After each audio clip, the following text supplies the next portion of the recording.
রাজা প্রতাপকে মেরে উচিত শিক্ষা দিল পারুল। সম্পূর্ণ জানতে হলে ভিডিওটিতে একটি লাইক করে দেখতে থাকো। গল্পের শুরুতেই দেখা যায় যে পারুল আর রায়ান দুজন মিলে ছদ্মবেশ নিয়ে চলে গেছে টগরকে উদ্ধার করতে, যাতে টগরকে ফিরিয়ে নিয়ে আসতে পারে। কিন্তু দেখা যাচ্ছে পারুল আর রায়ান দুজন মিলেই যখন টগরের কাছ পর্যন্ত পৌঁছে যায়, ঠিক সেই মুহূর্তেই রায়ান আর পারুলের মাথার পিছনে অনেক জোরে আঘাত করে রাজা প্রতাপের লোকজনেরা। এরপর রায়ান আর পারুল দুজনেই জায়গায় অজ্ঞান হয়ে যায়। তখনই টগর বলে, দিদি একবার কথাটা শোন, ওঠ, একবার ওঠ। কিন্তু কোনোভাবেই আর পারুলের জ্ঞান ফেরে না। বুঝতে পারে টগর যাও বা একটা অপশান ছিল, মনে হচ্ছে এবারে সেটাও চলে গেল। যেভাবেই হোক খুঁজে বার করতে হবে ওদেরকে কোথায় নিয়ে গেল। এর মধ্যেই দেখা যায় রুক্মিণীরা তো নাচ গান করে রাজার মন জয় করেছে। কিন্তু যখনই ওয়েট করছিল রায়ান আর পারুলের জন্য, তখনই রাজা প্রতাপ বলে দেয়, কাদের জন্য ওয়েট করছো? ওনারা এখানে নেই।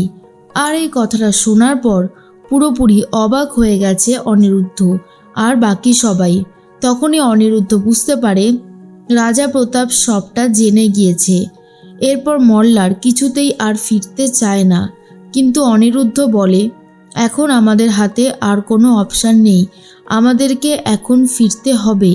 তারপর আমরা দেখছি কিভাবে কি ম্যানেজ করা যায়। কিন্তু এইভাবে এখানে থাকলে কোনো সলিউশন হবে না। চলো আমরা এখান থেকে যাই। এই বলেই সবাইকে নিয়ে যায়। অন্যদিকে দেখা যায় বসুবাড়িতে সবাই মিলে টেনশন করতে থাকে। তরিতা ভাবে কি করে ওদেরকে ফিরিয়ে নিয়ে আসা যাবে। সবাই মিলে যে অনেক বড়সড় কোনো বিপদে পড়েছে সেটা তো বুঝতেই পেরেছিল। আর এরপরেই ভাবে টগরের জন্যই এই সব কিছু হয়েছে। ও যে কেন আমাদেরকে না বলে বেরোতে গেল সেটাই বুঝে উঠতে পারছি না। এর মধ্যেই পুলিশ অফিসার, অর্থাৎ যে কিনা রায়ানদেরকে সাহায্য করতে চাচ্ছে, সে তো রুক্মিণীদের সাথেই আছে, সে তখন বলে, আমরা বুঝতে পারছি রায়ান আর পারুলকে ওরা আটকে রেখেছে, কিন্তু আমরা কিছু বলতেও পারবো না। পুরো ব্যাপারটা এখন অনেকটাই হাতের বাইরে বেরিয়ে গেছে। আমি বলেছিলাম না, রাজা প্রতাপকে অ্যারেস্ট করা এটা একেবারেই একটা অসাধ্য সাধন করা। কিন্তু এখন কিভাবে ওদেরকে উদ্ধার করব সেটাই আমাদেরকে খুঁজে বার করতে হবে। তার মধ্যেই হঠাৎ করেই রাজা প্রতাপের লোকজনেরা এসে গুলিগালাজ করতে শুরু করে দেয়। ঠিক তখনই রুক্মিণীকে তারা ধরে প্রায় নিয়েই যাচ্ছিল। ঠিক সেই মুহূর্তেই মৈনাক এসে ঘুমের স্প্রে করে রীতিমতো বাঁচিয়ে দেয়, কিন্তু সে নিজেও একেবারে অজ্ঞান হয়ে পড়ে যায়। মল্লার তখন বলে, ভাগ্যিস বর্দা এই কাজটা করলো, না হলে আজকে তো দিদিকে বাঁচাতেই পারতাম না ওদের হাত থেকে। অনিরুদ্ধ বলে, এবারে আমরা কি করব সেটাই আমাদেরকে খুঁজে বার করতে হবে। অন্যদিকে পারুল আর রায়ান যে এখানে এসেছে, খবরটা কি করে পেল রাজা প্রতাপ? আসলেই খবরটা দিয়েছে পুলিশ। যখন পারুলরা থানায় গিয়ে রাজা প্রতাপের নামে অভিযোগ জানাতে গিয়েছিল, তখন যে বড়বাবু ছিল সে রীতিমতো সবটা জেনে পারুলদেরকে ফিরে যেতে বলেছিল। কিন্তু পারুলরা যে এখানে এসেছে টগরকে উদ্ধার করতে সেটা তো জেনে গিয়েছিল, তাই রাজা প্রতাপকে আগে থেকেই সবটা বলে দিয়ে সাবধান করে দিয়েছিল। রাজা প্রতাপ বলেছিল খবর দেওয়ার জন্য ধন্যবাদ। এরপরেই সব কিছু অত্যাচার শুরু করে দিয়েছে রায়ান পারুলের ওপর আর বাকি সবার ওপরে। কিছুক্ষণ পরেই পারুলের জ্ঞান ফিরে এসেছে। পারুল এরপর রায়ানের জ্ঞান ফেরানোর চেষ্টা করে। রায়ানের জ্ঞান ফিরতে রায়ান ব্যথাটা খুব অনুভব করতে থাকে আর বলে, আমার মাথার পিছনে মনে হচ্ছে খুব জোরে মেরেছে, আমার খুব কষ্ট হচ্ছে। পারুল বলে, একদমই ঠিক ধরেছিস, তোকে আর আমাকে মেরে এখানে রেখে গিয়েছে, জানি না বাকিদের সাথে ঠিক কী করেছে। এরপরে রায়ান বলে, কিন্তু আমরা এখান থেকে বেরোবো কী করে? আমরা যে অনেক বড় সমস্যার মধ্যে পড়ে গেলাম পারুল। টগরকে উদ্ধার করতে এসে মনে হচ্ছে এবারে আমরা ওদের হাতে বন্দি হয়ে গেছি। পারুল বলে, বুঝতেই তো পারছি অনেক বড় বিপদে পড়েছি, তবে যেভাবেই হোক না কেন এই বিপদ থেকে আমাদেরকে উদ্ধার পেতেই হবে। টগরকে নিয়ে পারুলের সাথে কথা বলতে চলে আসে রাজা প্রতাপ আর বলে, শুনেছি তুমি নাকি আমার রানীর দিদি আছো, তার মানে তুমি হলে আমার বড় শালি। আর এই সমস্ত কথা বললেই তখনই পারুল বুঝতে পেরে যায় সবটাই জেনে গিয়েছে রাজা প্রতাপ, আর সেই জন্যই আমাদেরকে আটকাতে এই পন্থাটা অবলম্বন করেছে। কিন্তু পারুল রীতিমতো রাজার কলার ধরে রাজাকে বলে, যতই তুমি আমাদেরকে এখানে আটকে রাখো না কেন, আমাদের হাত থেকে তোমাকে আর কেউ বাঁচাতে পারবে না। তুমি তো মূর্খ, জানোই না যে কিভাবে একটা বাচ্চা হয়।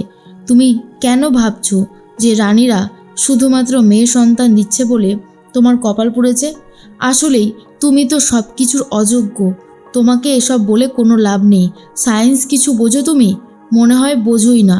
আর পরেও তো নি, পেটের শিক্ষা দীক্ষাতে কিছুই নেই, সেটা খুব ভালোভাবেই বোঝা যাচ্ছে। একটা কথা জেনে রাখুন, এইভাবে মেয়েদেরকে অত্যাচার করলে ভগবানও তোমাকে ছেড়ে দেবেন না। আর ভগবান যাতে তোমাকে উচিত শিক্ষা দিতে পারে সেই চেষ্টাই করব আমরা।